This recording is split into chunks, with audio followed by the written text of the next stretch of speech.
Okay guys, Stone Guy 223 here. I'm usually not a conspiracy theorist, but coming home from a match. I'm in South Georgia, coming out of Alabama.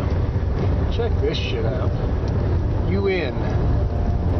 Coming out of Alabama. UN trucks. These look like brand new vehicles. Sure what the hell is going on with this, or why we got UN trucks coming out of Alabama, or at least they're Alabama truckers. No identification on them, just UN trucks. Yeah, these are definitely brand new. All the furniture's brand new on them. I wonder what the hell's up with that. There is a new worry on our southern border tonight, with border agents overwhelmed by this huge recent surge in illegal immigrants. The cartels are now taking advantage. Megan, let me just say this. What I've watched over the last few days is so problematic that what I'm about to say on your show is the most important thing I've ever said on your show. We have so many problems facing this country. We know them all, especially the major ones: joblessness, welfare, national security, so on and so on.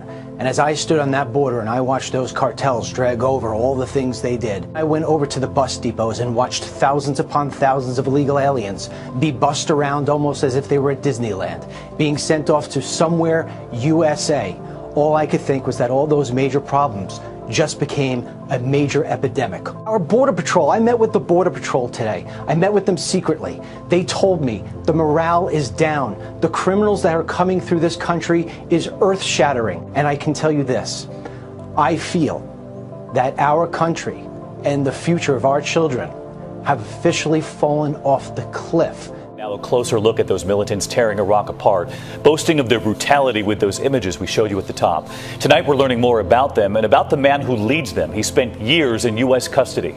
They have a strategy, and it's working. They use social media as a weapon.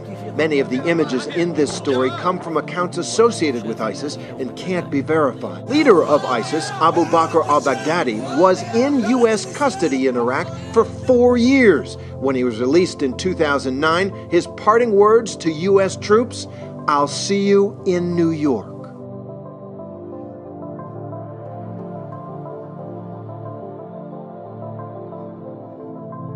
Former Secretary of State Hillary Clinton weighing in on the controversial prisoner swap of 5 Taliban leaders for Sergeant Bo Bergdahl's freedom. She was asked if the exchange was like making a deal with the devil. Here's her answer.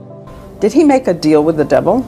If you look at what the factors were going into the decision, of course there are competing interests and values.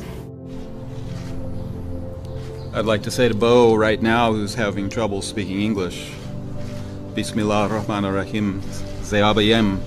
I'm your father, Bo. Bismillah ar-Rahman ar-Rahim, Zayabayem. I'm your father, Bo. The Wall Street Journal is reporting that one of the detainees whose return has already told his family that he plans on waging war on America. So what this president did is he made a deal with the devil for a deserter, a man who didn't even like America.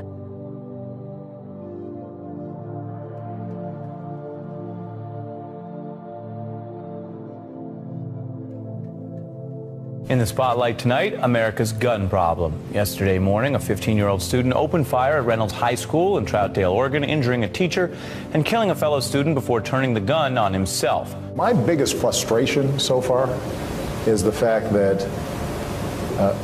this society has not been willing to take some basic steps to keep guns out of the hands of people who can do just unbelievable damage. President Obama is rallying supporters of gay rights. He spoke at a fundraiser in New York City last night for political donors who are gay, lesbian, bisexual, or transgender. He believes more needs to be done overseas. There are still Americans out there who are vulnerable and alone and still need our support. So we can't stop We've got to keep fighting. The president is promising to sign an executive order ending workplace discrimination by federal contractors based on sexual orientation. That would affect 14 million employees. I'm here to actually talk to you guys really quickly about this flag. This flag is not that old. This flag is the symbol of lesbian, gay, bisexual, transgender, and queer pride. So maybe all of you could help me read what it says out loud on the count of 3. 1, 2, 3. Who I am is what fulfills me, and what fulfills the vision I have of the world. One high school salutatorian banned from discussing his faith in a graduation speech. He fought back this week. Take a listen. In coming before you today, I presented 3 drafts of my speech. All of them denied on the account of my desire to share my personal thoughts and inspiration to you in my Christian faith. It wasn't one that your school wanted you to share. You had heard 3 times that you couldn't include faith. What did the school tell you? That's right. Now, the first and second times I submitted my speech last week, the school told me, as well as their attorneys, that any reference to God or Jesus or prayer of any kind was unconstitutional and they would pull the mic on me. Additionally, the third time I turned my speech in, they denied it and handed it back to me with God or any reference to my faith blacked out in black marker. I mean, but look, all of those, well, some would call them threats against your freedom of speech and religion. We're going to make sure we pay attention to this because this type of thing is happening more often than not these days, it seems. And it's a sad reality that this type of hostility has to go on. I go anywhere Greater Cleveland calls. 43-year-old Doug Odalecki admits that he's armed when he's on the streets, but it's with a video camera. And last Friday night, he captured this run-in with police. You're going to be cited if you don't get rid of the turn now. Like I said, I can't get rid of it, so you got to do what you got to do. The Parma man runs the Greater Cleveland Cop Block, which, according to Odalecki, holds police accountable for their actions. Last week, he took his camera to the corner of State and Brook Park Roads, where he held up a sign warning drivers that an OVI checkpoint was down the street.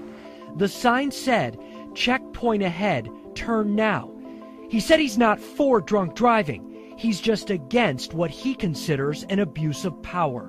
It is a Nazi-esque style checkpoint. It is a papers, please type checkpoint.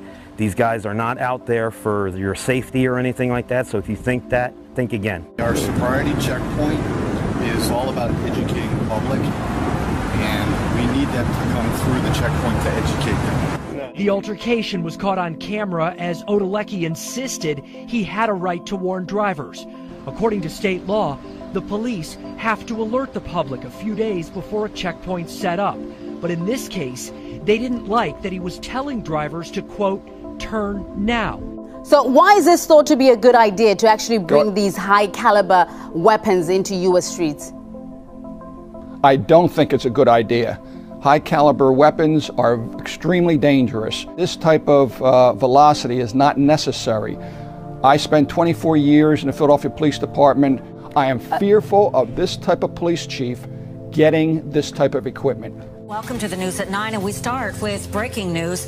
A scare for commuters in Weehawken after a threat near the Lincoln Tunnel. Transformed Weehawken into an armed camp. Authorities swarm the streets with heavy weapons, rifles drawn, canine units making sweeps. Police shut down 19th Street, not far from the Lincoln Tunnel. Police even ordered some passengers off this Hudson Bergen light rail train. Many people seem stunned and visibly upset by the huge show of force. I did see an Army vehicle going by, and there were a lot of helicopters. Police say the caller also said he had a gun and various chemicals. Authorities pinged or traced the call. Well, a man accused of setting off a manhunt on the seacoast following a violent confrontation with police. No one was hit by the gunfire. And backup arrived from across the region, including federal agents. Sections of routes 150 and 107 were shut down. A helicopter searched the wooded area overhead. An unsettling scene for people living here. It's scary because you don't know what's going to happen. You don't know who the person is.